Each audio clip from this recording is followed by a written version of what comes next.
एक साथ मिलके ये इनको सत्ता से हटाना चाहिए और वो बीजेपी वाला को भी यहाँ नहीं आने चाहिए। यही मेरा मकसद है। तृणमूल कांग्रेस सत्ता से आने का बाद 2011 से 2016, 16 से 21, 21 से 25 चल रहा है। 26 में चुनाव आएगी।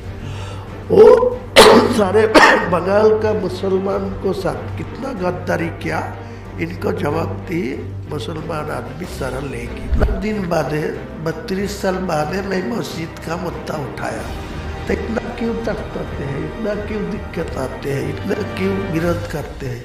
इस वक्त हमारे साथ हुमायूं कबीर है जो फिलहाल बाबरी मस्जिद का नींव रखने के बाद काफ़ी चर्चा में है। हुमायूं जी, ये पिछले शनिवार के बाद आज पहले जुम्मे का नमाज अदा किया गया। जिस तरीके से भीड़ देखा गया, आपने भी शायद नहीं सोचा था। नहीं, मैं सोचा ही नहीं इतना भीड़ होगी।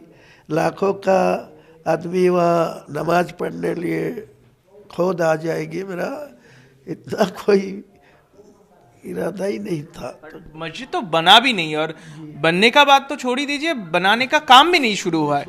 क्या दर्शाता है? ये आस्था है या फिर क्या कारण होगा? आपने ऐलान किया है, नींव भी रख दिया है बाकायदा, लेकिन क्या कारण है कि उसके अगले ही दिन देखा जा रहा है कि इतने सारे लोग आ रहे हैं?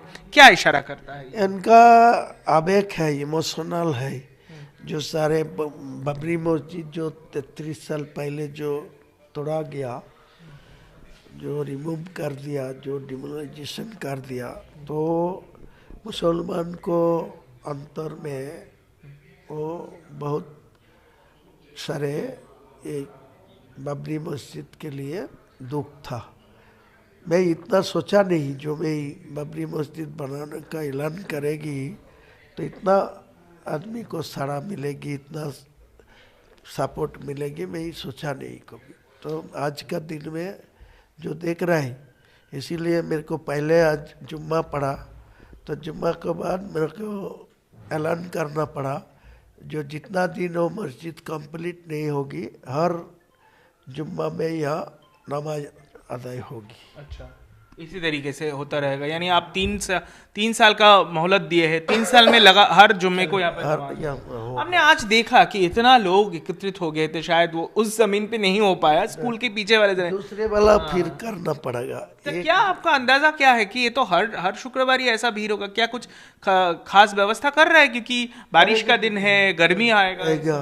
जरूर करेंगे। जो बाबरी मस्जिद को काम तो फरवरी में शुरू करेंगे, तो इसके लिए 4 हफ्ता तो मेरे को अलग सिस्टम में वो जाएगा करना पड़ेगा। तो जो काम शुरू होगी उनके पहले नमाज अदा करने के लिए थोड़ा जगह भी रेडी रखें। देखिए, पैसा तो आ रहा है। पहले हमने देखा कि आपने कहा था कि 3 कट्ठा जमीन का इंतजाम हो पाया है। वहाँ पर जमीन का क्या फिलहाल क्या स्थिति है? 1 हफ्ते में कितना बदलाव हुआ है? कितना जमीन आपके पास आया है? कौन खरीदे है या फिर दान में आया है? ये सिचुएशन सारा बदल गया।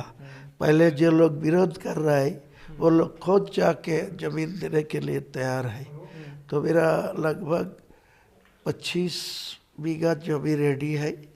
वो जमीन जितना जल्दी हो वो पेपर्स वर्क कर लेगी, डीड कर लेगी, और डीड के बाद फिर और 5 बीघा बढ़ा लेगी। टोटल 30 बीघा जाएगा में, 30 बीघा जाएगा में ये सारे काम होगी। 22 तारीख भी नज़दीक आ रहा है, आपका नया पार्टी का ऐलान का वक्त आ रहा है। कुछ रुझान में कुछ बदलाव आया है या फिर नया कुछ जुड़े हैं? मीम तो आपके साथ आने के लिए तैयार है, दूसरे कोई पार्टी या फिर तृणमूल का क्या रवैया लग रहा है इन सब चीज़ों? देखिए, ये बीजेपी के सत्ता में रुकने के लिए और जो सत्ताधारी पार्टी है तृणमूल कांग्रेस, इनको सत्ता से हटाने के लिए जो राजनीतिक पार्टियां है, सब लोगों को मैं इनवाइट किया जो आने चाहिए। एक साथ मिलके ये इनको सत्ता से हटाना चाहिए और वो बीजेपी वाला को भी यहाँ नहीं आने चाहिए। यही मेरा मकसद है। हो गई क्या होगी वो बाद में सोचना पड़ेगा। मेरा आखिरी का सवाल है कि तृणमूल लगातार आप